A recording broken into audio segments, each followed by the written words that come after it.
Have you ever just looked at a pattern in nature, like the branches of a tree or the spiral in a seashell, and it just felt right? Well, that's not a coincidence. There's a hidden language all around us, one our brains are literally hardwired to understand. And today, we're going to learn how to read it. I mean, we've all been there, right?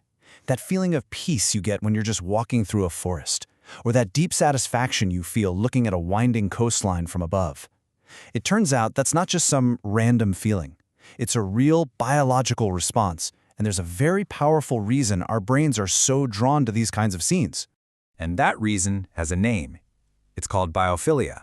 The big idea here is that our connection to nature isn't something we just learn. It's literally etched into our DNA. Think about it. For thousands and thousands of years, being able to recognize these patterns meant survival. It meant finding water, food, and shelter. So we don't just like looking at nature, we actually need to. Our brains are built to seek it out. So, okay, if nature has a language, what are its letters? Well, it turns out there are a few core patterns, kind of like the fundamental building blocks nature uses for, well, pretty much everything. And once I show you what they are, I promise, you are going to start seeing them everywhere. First up, we have fractals. Now, this might sound complicated, but the idea is actually super simple.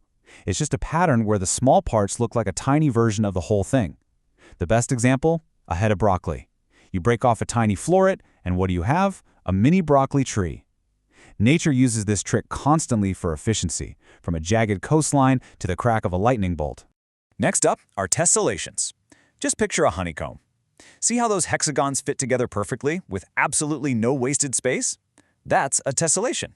Nature is the ultimate efficiency expert. Whenever something needs to be packed super tightly, or when something like mud cracks as it dries, you'll often find these repeating shapes. And a lot of the time, it's that super stable hexagon. And finally, there are flow patterns. Look, our world isn't static, right? It's constantly being shaped by wind, water, ice, and those graceful S-shaped curves of a river or the sweeping lines in a sand dune, those are the visible signatures left behind. It's energy made visible. Okay, so now we know the alphabet. Let's go see how nature uses it to write absolute poetry. We are going on a little world tour to see these patterns, not just as a theory, but on a massive geological scale.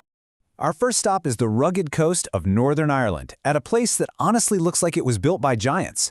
But the Giant's Causeway? It's a total masterclass in natural geometry.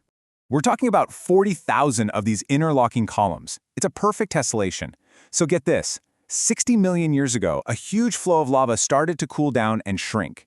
And to release all that tension in the most stable, most official way possible, it cracked into perfect hexagons.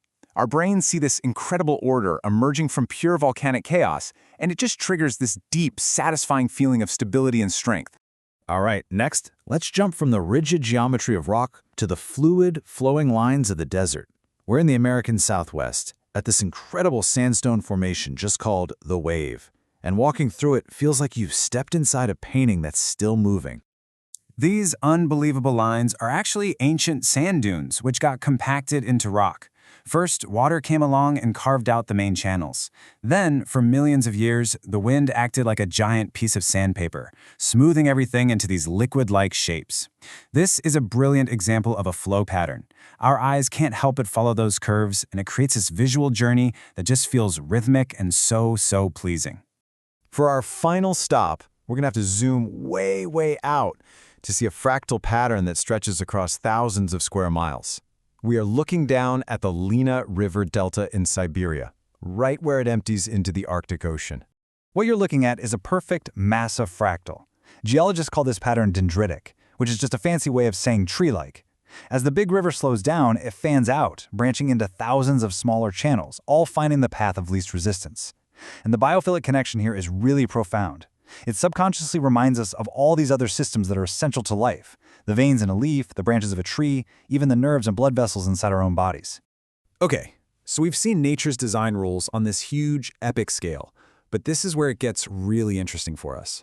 We can actually use this ancient grammar to make our modern world better, especially the digital spaces where we spend so much of our time. Let's make this super practical. Remember those flowing lines of the wave we just saw? Well, a smart web designer uses that exact same principle. A gentle, sweeping curve on a web page can guide your eye naturally from a headline, past an image, and right down to a Buy Now button. It feels less jarring and way more intuitive, because you guessed it, your brain already knows and trusts that kind of flow. And you'll see these applications everywhere once you look. A website menu that branches out logically from a main topic to subtopics? That's fractal design. A photo gallery that uses cool interlocking hexagons instead of boring old squares? That's a tessellation. Even using a subtle background texture that looks like cracked earth can make a screen feel more grounded and calming.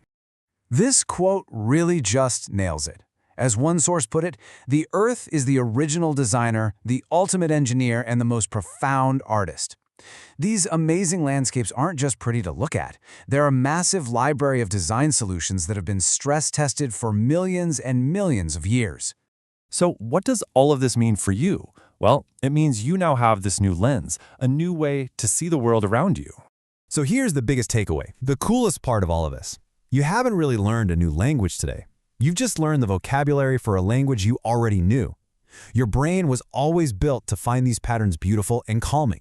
The only difference is that now you can consciously see why. You can appreciate the genius solutions that are all around you, all the time.